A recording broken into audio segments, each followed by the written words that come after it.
My children, if you're here tonight, clap your hands. Let me hear you clap. Clap. Clap. Clap. Give me a stomp. Clap. Clap. Clap. Oh, there you are, beauties. I hear you assembled in the house tonight. The Lord asked for 1 hour a week, and you gave it to me to speak His word, and I am so happy you're here. I want to lift your hearts up tonight.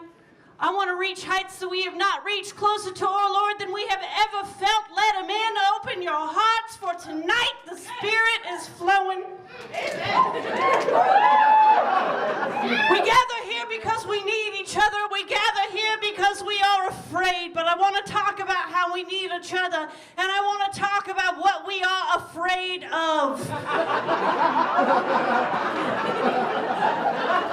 We need community to feel secure. That's why we are here gathered with one another in the sight of the Lord. But I want to tell you there is one group of people the Lord does not see, and I want to tell you there is one group of people in our community that we do not need.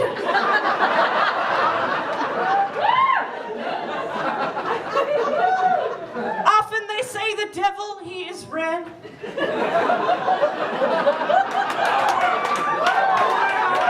Not tonight. Tonight we tell the truth. The devil is, in fact, he is white.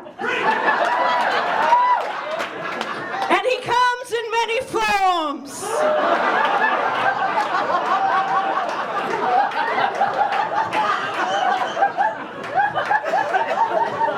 This is a more stereotypical representation of what you might consider a demon inseminating another demon.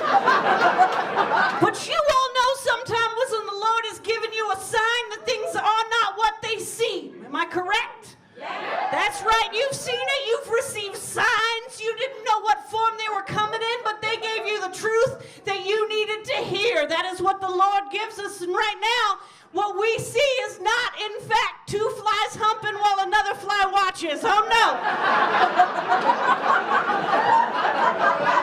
Oh, no. I want you to observe, and I want you to note the belly of this poor woman has been accosted. The belly of this poor woman, it is full of white. And that is exactly the sign I wanted to show you today. White men propagating themselves across this planet. White men spilling their seed. Always looking for more white men. Did he have the privilege to extend himself into that abdomen? I say he did not. I suggest he did not ask politely or achieve enthusiastic consent. No, I say...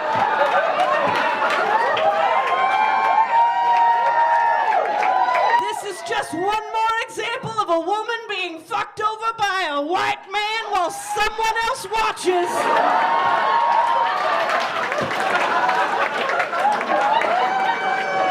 And surely some of you are thinking, well, I've never been this devil. I've never been the devil inseminating a poor soul with my white seed.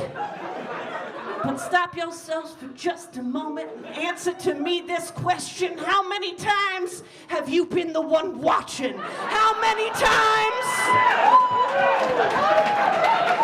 have you watched a white man interrupting a woman making a good point only to repeat that point 5 minutes later? How many times?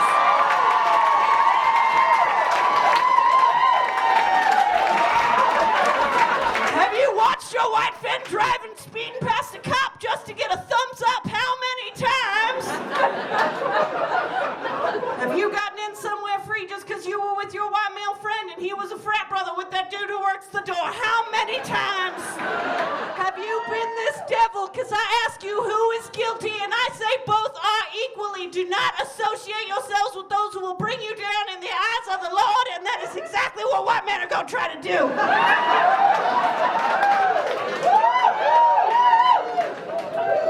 Now, you all know I preach to the victims. You all know that I cannot save the ones who would defy, the ones who would just did dirty, dirty things to the victims. But I'm preaching to you tonight. I'm preaching to you. And I want us to make some changes together. Let's talk about about how it starts.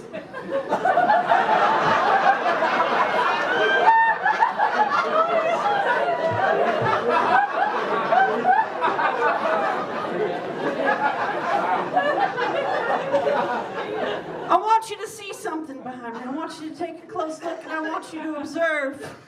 When one white man is in trouble, who helps another white man? When one white man is down on the ground choking upon the steaks and martinis he lunches on, who is there to rescue him? It is another white man, and I want you to ask yourself, if the positions were switched, what would happen? If it was Latina Helen from accountant who's on that fast track doing her brilliant work right there, would white male hands extend with an oxygen bag to save her? I say no! I say that's why safety brochures are always written for white men. That's exactly who the market is. They're not coming to save you. None of them are coming to save you, and that's the first thing I said. We needed to make some changes. Here's the first change we need to make. White men are not coming to save you. They will only save each other. If you were thinking my boss is a white guy, he seems pretty nice, maybe someday he'll promote me in a position that will help me rise within the company, admit to yourself that that is a lie.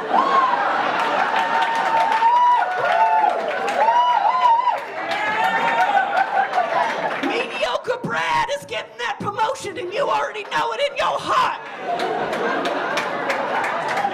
Brad does 76% of the work you do for 100% of that dollar. You make 76 cents on, ladies, and I don't want you to forget it. They will never help you rise to the top. I want you to let go of that notion. I want you to free yourself. The white man will ever extend their hand down like a good Christian would and pull you up in the sight of the Lord. I want you to get that out of your head. Too many of us are trapped waiting.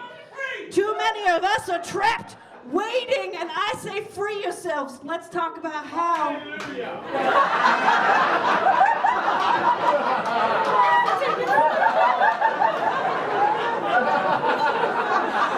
There is one thing white men love, and that is post-it notes. If you don't know that about white men, I'm here to tell you right now, the post-it note is as many words as a white man wants to write about any topic. That's all the room it has. That's all the work he's going to do. A post-it note is how a woman tells a man what he has to do throughout the day, which is why he zips up his zipper, actually ties his tie, eats a breakfast, and picks up the keys that are actually from him for his car from the bowl. Otherwise, he would be helpless without a woman writing down those post-it notes to tell him what he needs and what you need to do if you want to succeed in a white man's world. Let's all admit it. It's a white man's world. You need to disguise yourself like you are something a white man finds palatable. A white man does not find anything but a white man palatable, and let me tell you, the only thing he's going to accept is post-it notes. That's it. Your only hope to succeed in the corporate world of white men is to paint your hands white and cover your body in the comfort of a post-it note. And that is the only way you're going to make it, to hide your true self, to not be honest that I am a white, weird lesbian woman, and that's why I deserve to advance, because I have a perspective that might reach a market that you cannot as a white male. They are never going to believe that shit. What you need to do is cover yourself in post-its and pretend you're a white man. That's if you want to make it in the white man's world. But tell me honestly, if this man's passing, if this man is getting by in the white man's world, how is he different from that fly right there? And I'm here to tell you that he is not, and it is time for us to make a real change, and here it is.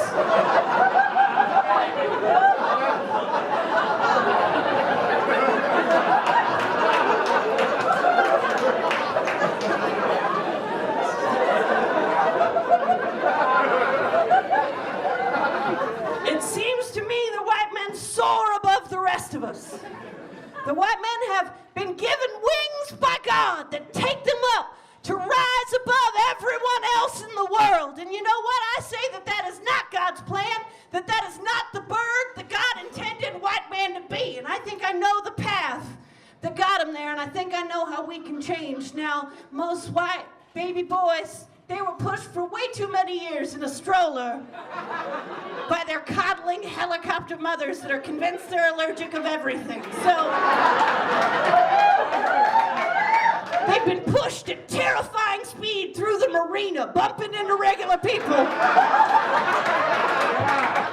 And then as they reach adulthood, something has happened that I believe is the Lord's work helping each and every one of us. The Lord has given white men sufficient disposable income to allow them to buy toys like Segways. That means they don't have to put any effort from how they get to here or there. Now, what is more exemplary of a white man's life than the Segway?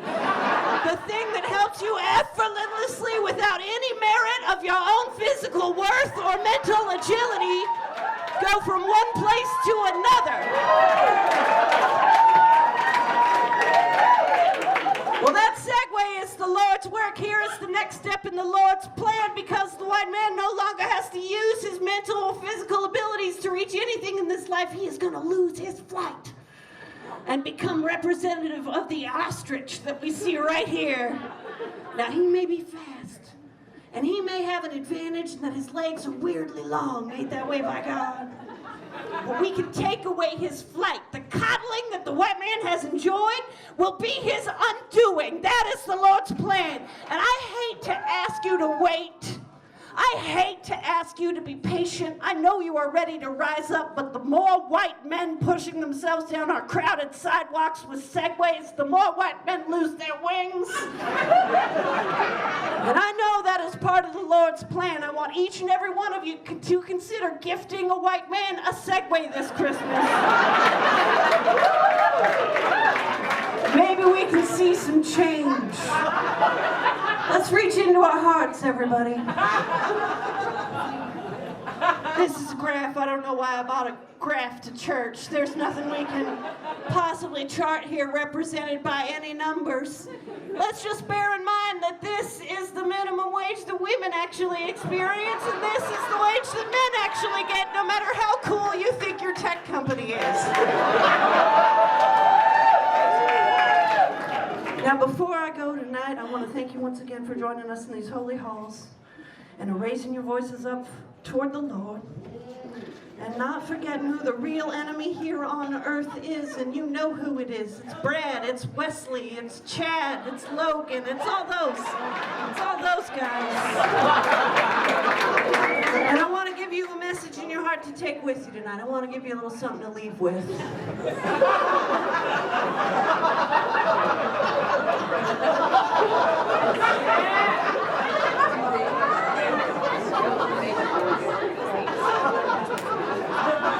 So obviously, Caucasians, kind of messy. So the thing I want you to remember, because I'm asking you to do the hard work, I'm asking you to do the heavy lifting, I'm asking you to not be that observant fly, but to take action and to get a white man a Segway so you can take away his wings. And to do that, you're going to have to touch him. And what I highly recommend is getting a glove that looks like the one Laura Dern put on in Jurassic Park to reach into that dinosaur shit to find those berries.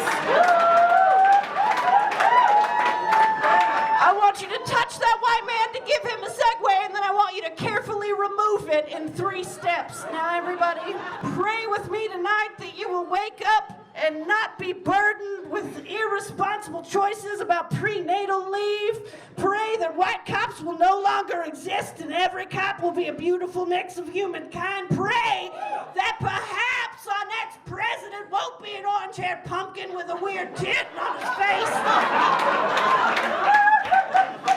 Anything, Lord, to deliver us from white men. Thank you all. Thank you all.